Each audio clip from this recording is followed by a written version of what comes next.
আমার ভাত বেড়ে নিয়েছি, এখন কি আছে সেটা নিয়ে নেই।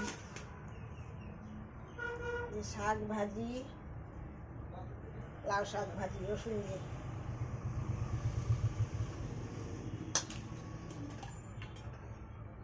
আলু ভাজি, এই যে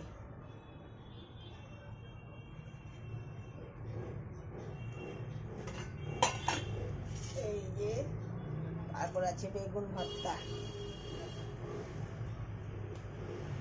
একদম অল্প অল্প করে নিব সব। তারপরে নিব ডাল, শাক নিয়েছি, আলু ভাজি নিয়েছি, এই বেগুন ভর্তা দেখেছো,